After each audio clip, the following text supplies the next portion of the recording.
Hello, I'm WAQAR RIZVI, and this is Scope. Two journalists detained in Myanmar for reporting on the execution of Muslim Rohingyas at the hands of the military have lost an appeal against their 7-year sentences. Their reporting led to the only admission of guilt by the Myanmar military regarding atrocities Rohingya have suffered at its hands. And that is what seems to be the issue, about setting a precedent for others to not follow their example in reporting these abuses. To discuss this and other related issues, we're now joined by Mr. Nay San Nguyen, who is a campaign and media relations coordinator with Free Rohingya Coalition. He's joining us from Frankfurt. We're also joined by Mr. Charles Santiago, who is the chairperson of ASEAN. He's joining us from Cameron Island. And we're also joined by Mr. Asif Munir, who is a migration and displacement specialist, who is joining us from Dhaka. Gentlemen, thank you all for joining us. Nay, I'd like to start with you, if I may.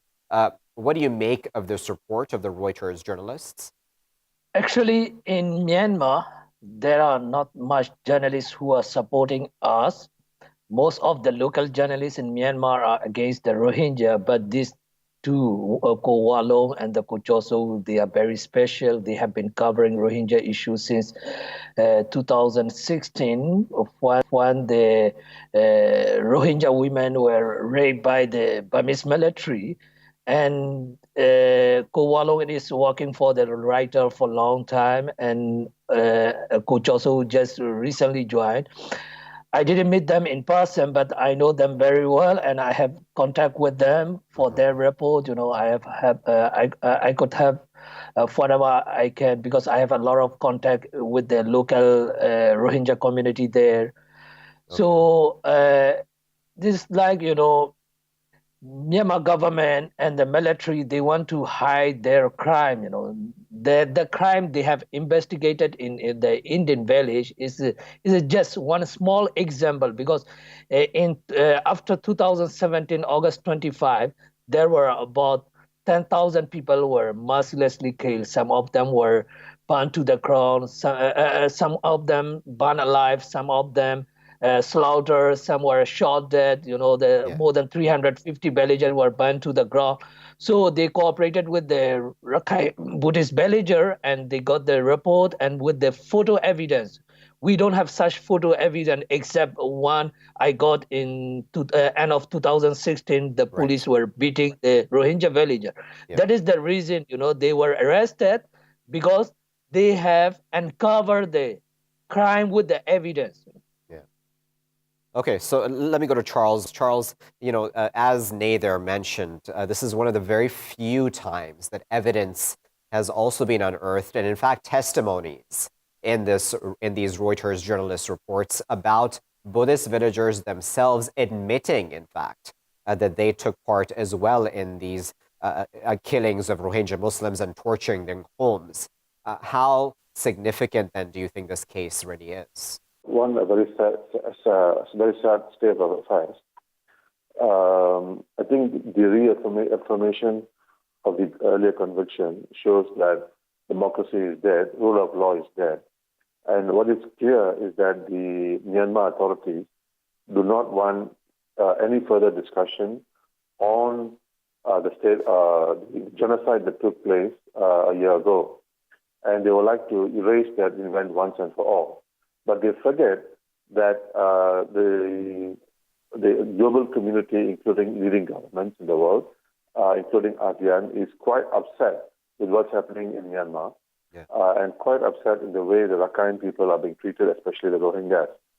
I think if the government is trying to send a message, the government of Myanmar is trying to send a message that they will not tolerate any dissent, they got it wrong.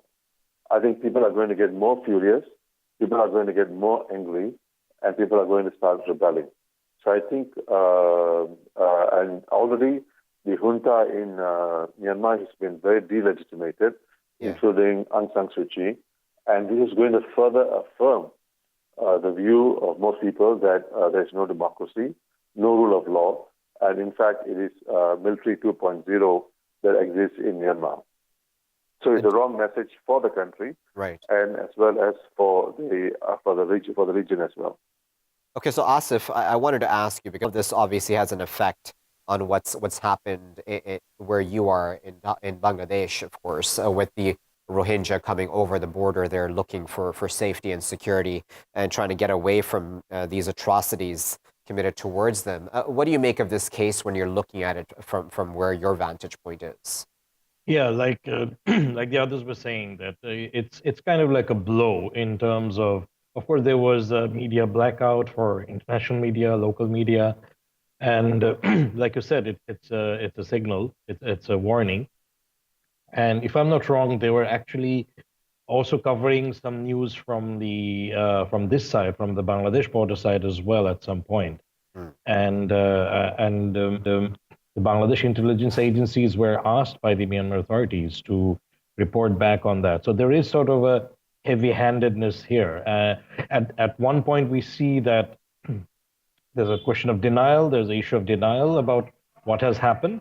And then if there's any kind of reporting from, not just from the media, like from the human rights organizations, Human Rights Watch, and other groups, it has been always consistently been denied. And then there's these propaganda kind of messages going out from different kinds of media, including social media. So they will stick to stand. So it's not just a warning, it's kind of the denial. And especially in terms of the ICC initiatives, the International Criminal Court for the pre-investigation, this will have an impact, that getting real information from the ground, what happened before and even now, will be very difficult. The source of information will have to be the Rohingya who are in Bangladesh, of course. Okay, so Nay, I wanted to talk for a moment, if we can, about the law that Myanmar has used to detain these two journalists, called the State Secrets Act. This is a law which has been in place since the colonial era. What's your opinion on that, and how it's being used now by the Myanmar government? Myanmar government, if I give you the correct example, now, they are issuing the national verification card for the Rohingya. Rohingya are rejecting it. It is not in their citizenship law and entered in 1982. So when they want to do something, they use the new law, or they pick up the old colonial law. This is not the secret something, or they have revealed. Everyone know that, there were more than 10,000 Rohingya were being killed by the military and the vigilante or the Boragat police. So they have given their coverage, So since they have the strong evidence, this after they obtain the photo from the Rakhine Buddhist villager, maybe intelligent, they have obtained they have got the news that they have obtained the photo. That is the reason they were summoned by some police officer that they want to share some information. Then they were arrested. They were handed up one envelope in what are in it. They really didn't know. But after they left from this restaurant, they were arrested and they were charged as the high treason or by the State Secret Act. So since there is no rule of law in Myanmar, they will do whatever they like. The lady and the NLD government, they don't have the power. The military is still ruling the country, so they are just.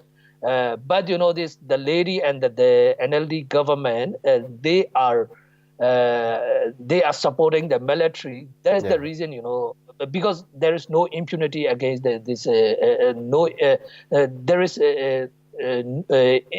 Because of the impunity, this military continuing the crime against the humanity, against Rohingya and the other ethnic minority in the country. Okay, so Charles, when we talk about the issue of Rohingyas and what's happened to them in Myanmar, there's always criticism of what the international community has done and not done. I'm going to put you on the spot for a moment and ask you about the ASEAN countries, for example, and what action they may have taken. We did hear at the previous ASEAN summit, for example, the Malaysian Prime Minister Mahathir Mohamad did criticize Aung San Suu Kyi and what's happened there in Myanmar. But do you think as a whole, not just, of course, in context of ASEAN, but as the greater international community, that there has been enough pressure on Myanmar to correct what it's done? I think ASEAN has been very slow to react to the genocide against the Rohingyas. That's number one. However, the Prime Minister Mahathir criticized Aung San Suu Kyi, but he's quite alone in ASEAN in the criticism against the government, because I think ASEAN as a whole has been quite silent. In some sense, has been quite supportive of the genocide as well.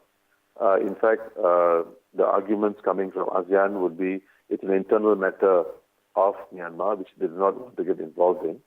But because of the pressure from the international community, and also it gives a negative perception of ASEAN itself, the ASEAN foreign ministers are forced to respond.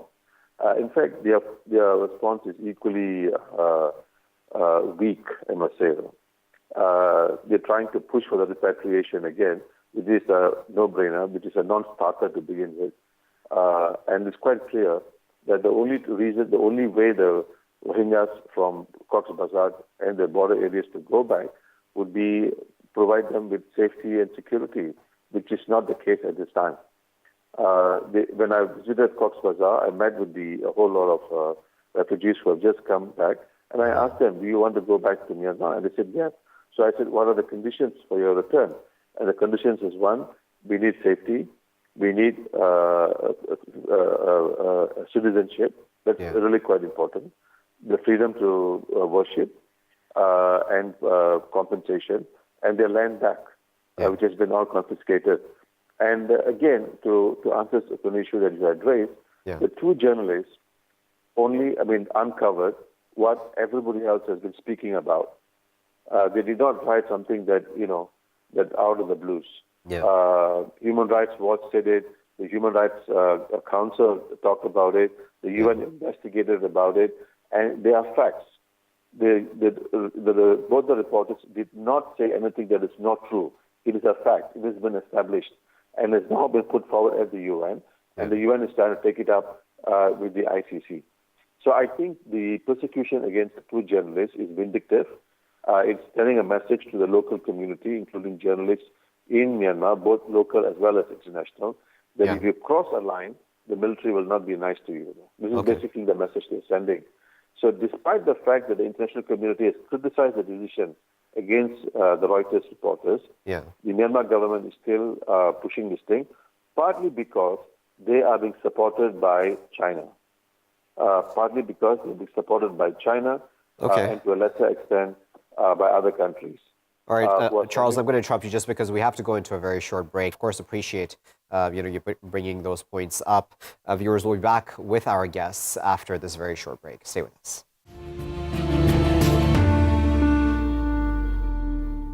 Thank you for staying with us, ladies and gentlemen, as we continue to talk about the continuing detention of those Reuters journalists in Myanmar for reporting on atrocities by the military on Rohingya Muslims. They're a specific case, of course, but now let's look at the entire issue a bit more widely, if we may, Asif.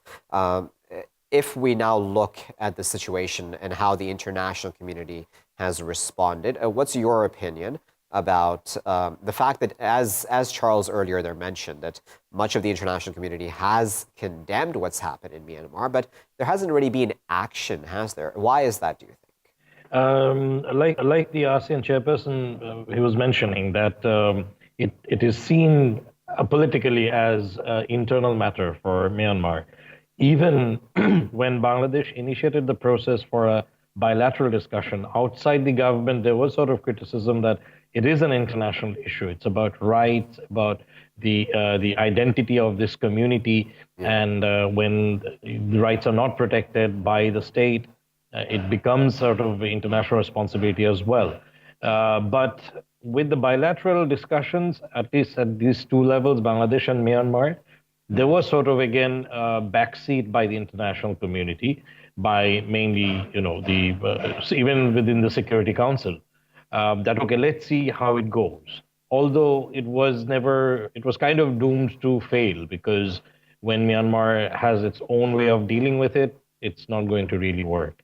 The bilateral sort of the agreement was very kind of soft and very much guided by what Myanmar had wanted, like verification based on their existing laws, which doesn't really work. And not much discussion anymore in the last 1 year about the Anand Commission report, Right. which had spelled out certain different steps that needs to be taken to resolve this for the longer run.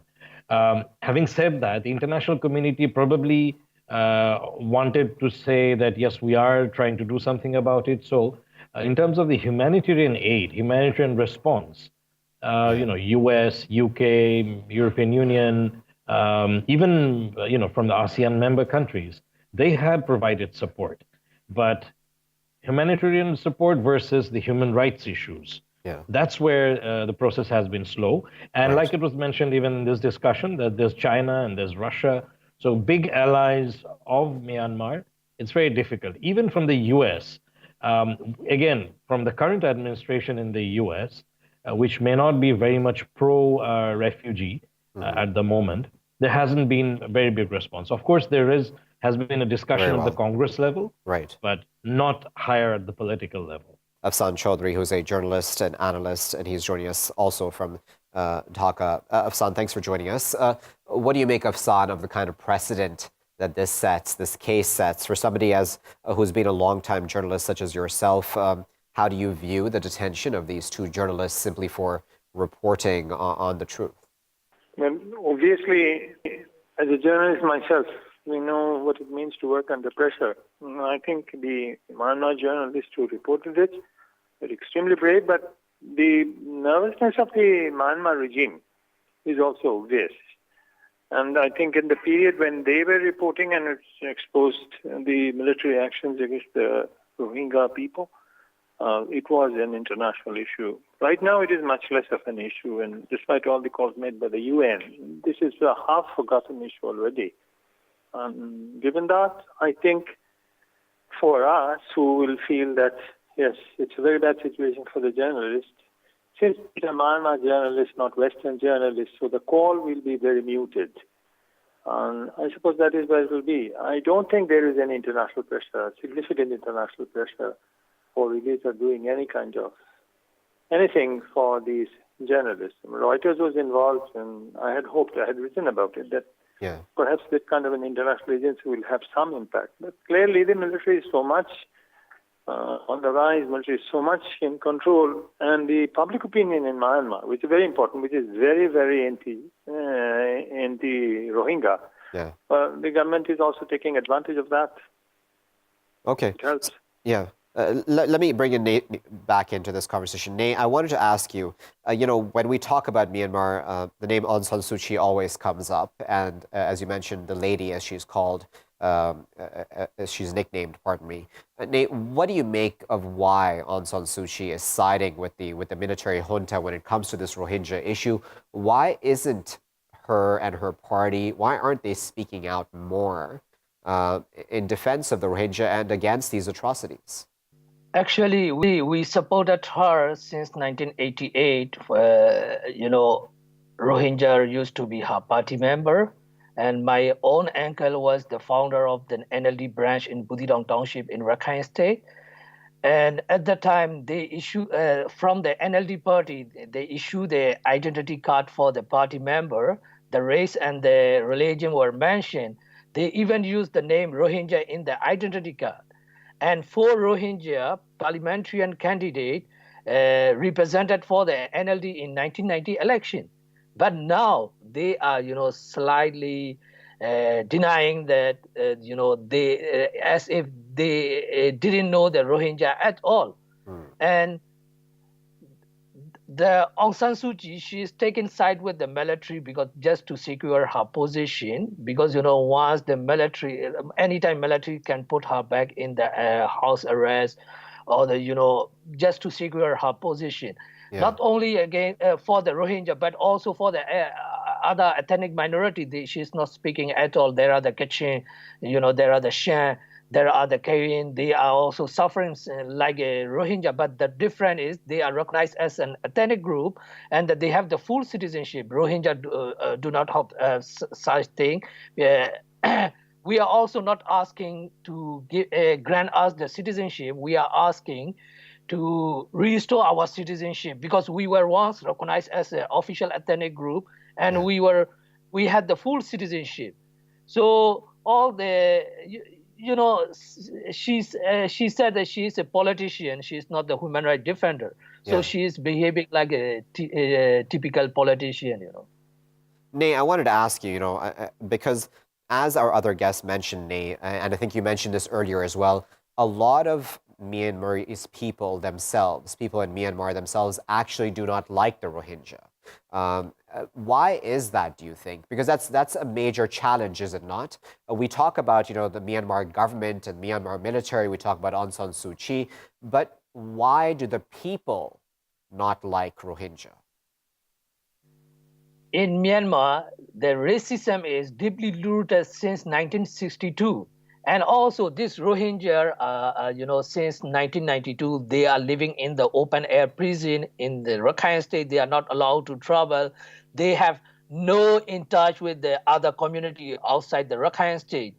So those people who are living outside of the Rakhine State, they didn't know about the Rohingya. Okay. Suddenly in 2012, the violence erupted in state capital Sitwe and Maungdaw. Then they came to know about the Rohingya. At the time, even the government spokesperson was openly propagating on Facebook that that this illegal Bengali immigrant from Bangladesh are intruding the country.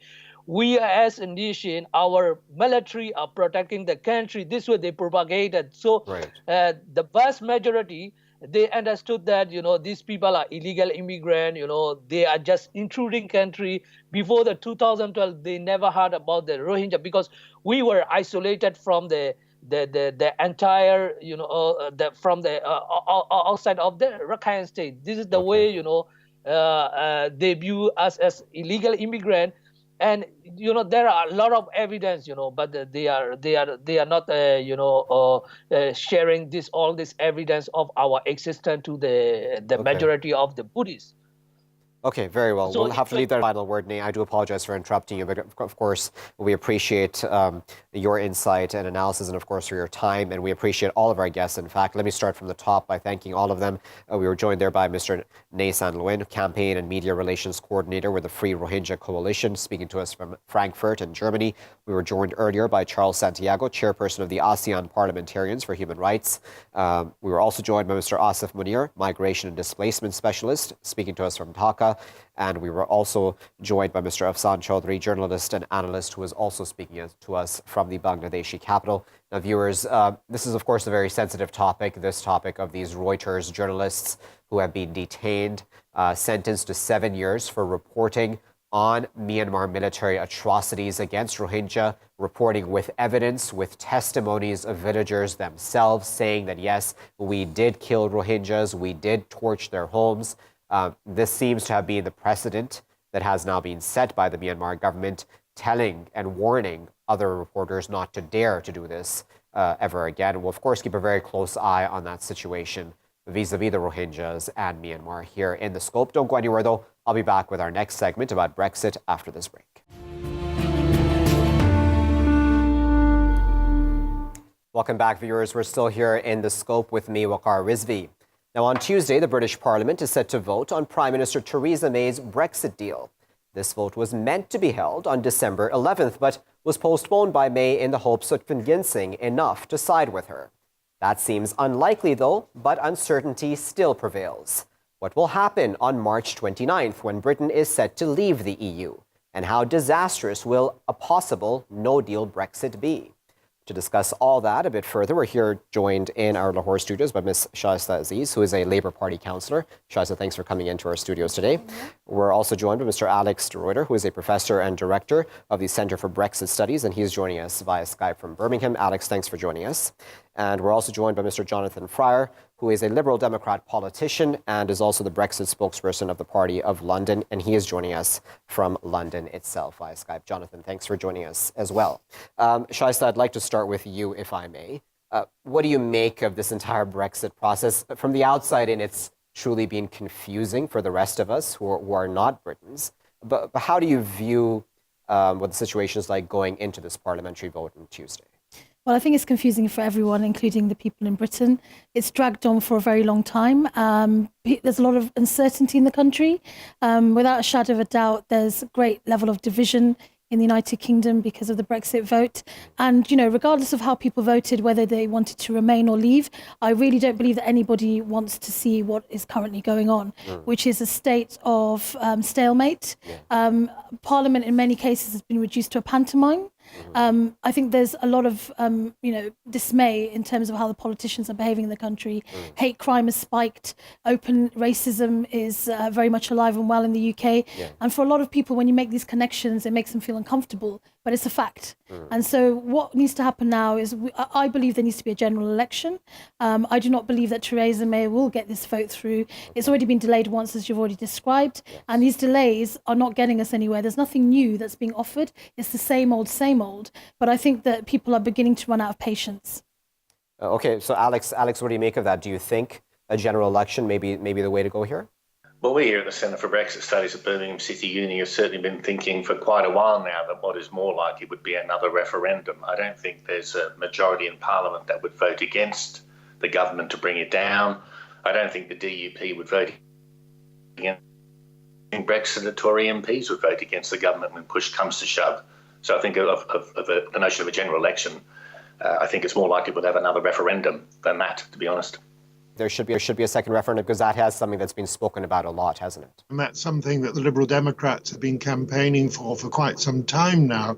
I agree absolutely with Alex. It's extremely unlikely that there would be a general election. I can quite understand why the Labour Party wants that.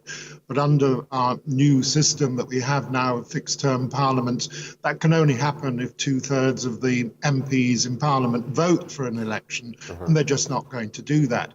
And anyway, we haven't got the time for the luxury of an election. We've got to basically see what's going to happen after Tuesday.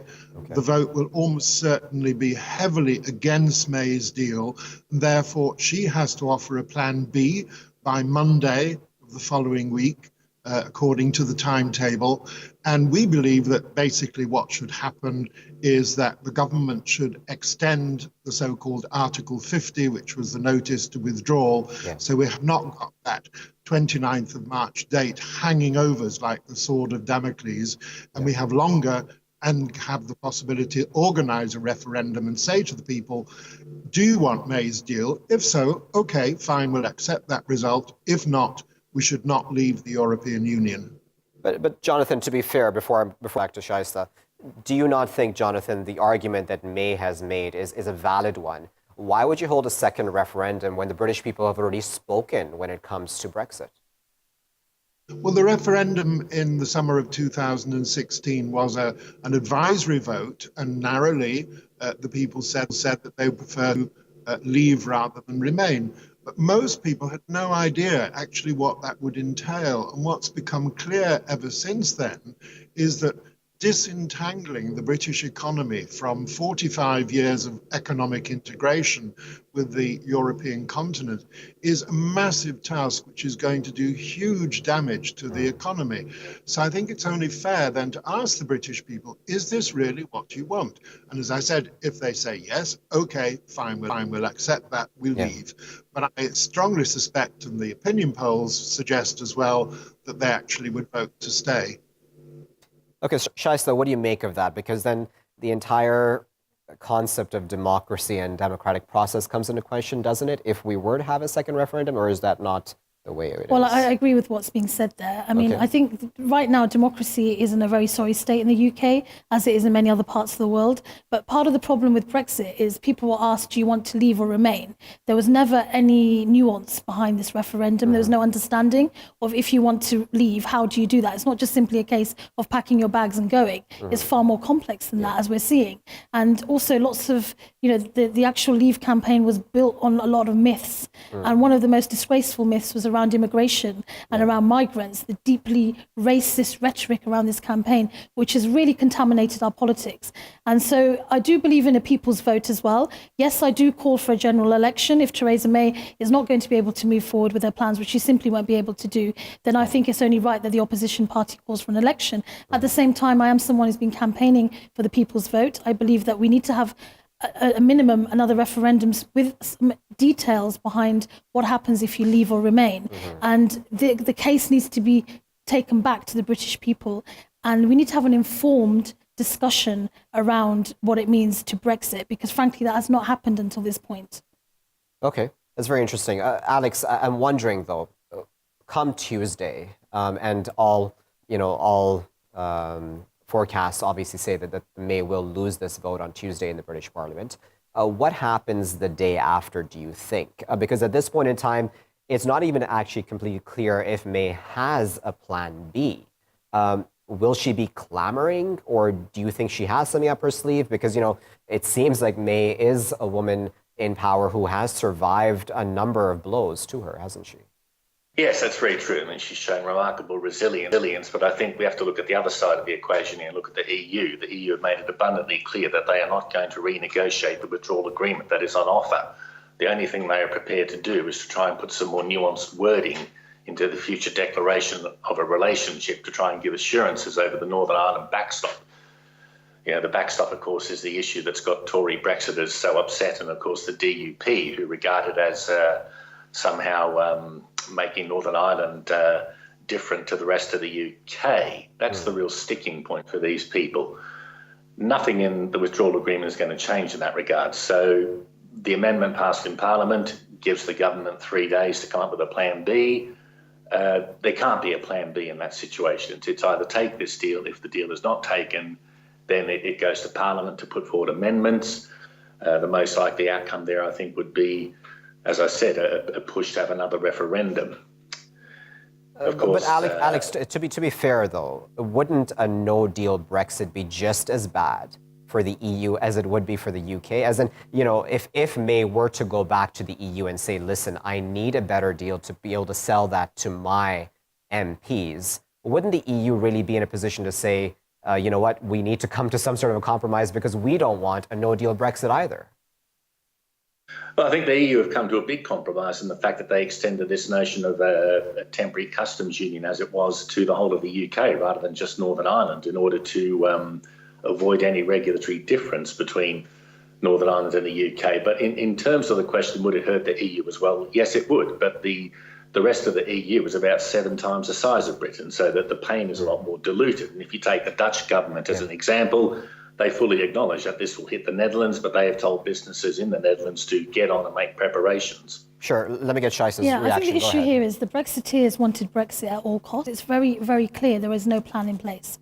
So this is why we are where we are now. We're at a stalemate. There's no real way of moving forward. And it's very clear that there is no planning in place for Brexit. So when this Brexit dream was dreamt up from a very long time ago, an internal squabble in the Tory party over who's going to control the party and everything else, this was a dream that they had, but there's nobody in charge of, the minute, the details that are needed, that we need to take care of. Yeah. So there is no plan for Brexit, and it's an absolute disaster. I mean, I'm not a Brexiteer, but if somebody could show me a very clear, coherent plan for Brexit, then for the good of the country, and in order to try and move forward, I would be able to sort of, try and back something that would do that. But there's nothing on the table, and that's why this is such a disaster. Jonathan, do you agree with that? Because I take Shaisa's point where it genuinely, again, from the outside in looking, as a journalist from the outside, it does seem like this entire process has been very haphazard. It's sort of just coming up with solutions on the whim. But it is. I mean, we talk about there isn't a plan B, but in fact, there wasn't a plan A. David Cameron, when he was Prime Minister, called the referendum in the belief that he would win a vote to remain in the European Union, and of course then had to resign when he lost. So the government has been in complete turmoil ever since. I think what happens next will largely depend on the size of the majority on Tuesday evening when the vote in Parliament takes place. There's been suggestions it could be as many as 200 majority against May's deal. If so, then that May's deal is dead, and indeed probably her prime ministership is also coming towards an end, though not necessarily straight away. So what may happen then is that there may be a series of votes in Parliament on different suggestions. So vote in favour of what's been called Norway Plus. In other words, being a bit like Norway, which is not in the European Union, but obeys all the rules of the European Union, including free movement, which is a controversial issue. So that could be one thing, or indeed as the growing clamour for this so-called people's vote. Now, for that to happen, they really would need to extend Article 50 to say, to withdraw the 29th of March date from the legislation and to ask for an extension from the EU, perhaps into the summer. But that then brings in the added complication that there are European elections to be held in May this year. And if Britain is still in the EU by then, that would mean we would have to have European elections in this country as well. So even if we don't get a general election, we might get some sort of vote. Okay, so Shaista, you know, the arguments by Brexiteers, if I may call them that, or the Leave camp, was that the EU has too much say over UK policies. And many people would say that there are some legitimate concerns about the way that the EU acts in general towards all of its member states, but especially the UK, if we're looking at that specifically. And A, do you agree with that point? And B, how do you think the UK should have approached that in a more, if I may use the term, healthy fashion? Yeah, well, of course, the EU is a very problematic entity. It sucks up vast quantities of money. There's a lot of bureaucracy and regulations there that need urgent reform. I mean, if you just look at the Europe's so-called migration crisis, as it keeps being called, I mean, you know, the behaviours of the EU around that are just beyond words, you know, in terms of people's human rights and everything else. So, yeah, there needs to be urgent reform of the EU. I absolutely believe that, but this is not going to reform anything. And, you know, going back to the issue of Article 50, it never had to be put in place. Theresa May was desperate to get the clock going on Brexit without having any plan. And I think the bigger picture here is, you know, as I mentioned earlier on, you know, there's been a spike in hate crime. Yeah. There's been massive amounts of xenophobia around the campaign, the referendum campaign. And I think what this goes to the heart of is the fact that most British people, I believe, do not really understand our history, the history of the country. And I find it very ironic that I'm sitting here in Lahore, you know, as a child of Pakistani immigrants, a very proud daughter of Pakistani immigrants, as a Pakistani myself, you know, child of the former empire and all the rest of it. And I think this goes to the heart of it, the fact that I don't think Britain really understands its place. It's never really wanted to understand its place in the world. It's got this idea that if it can get Brexit, it can create Empire 2.0. Go, you know, we've seen our Prime Minister dancing in South Africa and, you know, going to different parts of the world to try and get those trade deals. I just think there's like a lot of delusion around what's going on, and sadly the people who are going to be the most impacted are the working people in the country, migrants, everyday workers whose rights are going to just nosedive. And right now there's a lot of people who feel really, really anxious because they simply do not know what's going on. Their livelihoods depend on it. I live in Oxford. We have the mini car factory there, one of the most successful car companies in the world. And people are wondering, you know, after March, when we're supposed to Brexit, what will happen? And up and down the country, people are having those conversations. They're wondering, are they going to have jobs? What's going to happen to the pound? What's going to happen to their, you know, their mortgages? These are real consequences. And instead, we still have our Prime Minister dabbling around trying to get a deal that she simply knows is not going to work. And it's not, I don't think this is down to the EU. I think this is down to the Conservative government not fully understanding what Brexit, you know, what the details of Brexit should be. Interesting. Alex, I wonder if you agree with that, because I would imagine that May would possibly defend herself and say, listen, I didn't actually support Brexit. but I found myself in this position. I took up the mantle, if I may use that term, to take this forward, to take the people's vote forward and respect the democratic process, etc. What do you make of that? Yeah, look, I mean, that's very true. I mean, she certainly has presented that picture in public. Before the referendum took place, she was clearly aware of the danger of a hard border in Northern Ireland, that if you didn't allow freedom of movement, then you need some mechanism to try and control that. But I think equally so, you want to ask, what is the Labour Party's position on Brexit? I mean, if it were in government, would it do anything significantly different to this deal? I mean, the last time I looked at Labour policy, it was calling for a customs union with the EU where somehow the UK government would have a say in co-creating the rules. And of course, if you have a customs union, then you don't do trade deals with other countries. That's the whole point of a customs union. You maintain a common external tariff. So despite all the hoo-ha in Parliament, as it stands at the moment, there appears to be very little difference between what the Labour Party would like a future relationship and a withdrawal agreement to be and the government's, which is one of the funny ironies, of course. The test that Labour devised, of course, wanted to see the benefits of single market membership replicated. The only way, of course, you could do that is to stay in the single market. So I think, both sides have been guilty, if you like, of a bit of fanciful thinking in that regard. Okay, so just because we're running out of time, I'm going to put both of our politicians on the spot, if I may. Start with Jonathan. I'm just going to ask you, Jonathan, just clarify for us the Liberal Democrat position at this point in time vis-a-vis Brexit. Well, the Liberal Democrats believe that Britain benefits hugely by being a member of the European Union, and that therefore it would be good if we could stay. Obviously, as there was a referendum in summer 2016 which voted narrowly to leave, we would need another referendum so we have democratic legitimacy to stay. So revoke Article 50, have a new referendum and campaign to stay. And Shaista? The Labour Party's come out and said that there needs to be a general election. The vast numbers of Labour Party members have said very clearly they want to see a people's vote. So that is to have a second referendum. And I think that is really the only logical option now. Very well. I'm going to thank all of our esteemed guests for joining us for this very important discussion here in the studios. We had Ms. Shaista Aziz, a Labour Party councillor. We appreciate you coming into our studios. I know you had a very busy schedule today and for these days. We appreciate your time. We also had Mr. Alex de Ruyter, Professor and Director of the Centre for Brexit Studies, who is speaking to us from Birmingham via Skype. Alex, we appreciate your insight and analysis. And of course, we had Mr. Jonathan Fryer there speaking to us from the British capital. He is a Liberal Democrat politician and Brexit spokesperson of the Party of London. We appreciate, of course, the insight and analysis he provided as well. Now, viewers, just in conclusion, as we know, we're looking forward to this vote now on Tuesday to see essentially how much of a margin, seemingly, the May government will lose by when it comes to this Brexit deal, which has presented to Parliament and has tried very hard to sell to Parliament, postponing that vote from December 11th to this Tuesday. We'll have to wait and see what happens the day after, or the day of, really, after that vote takes place, what happens then on March 29th.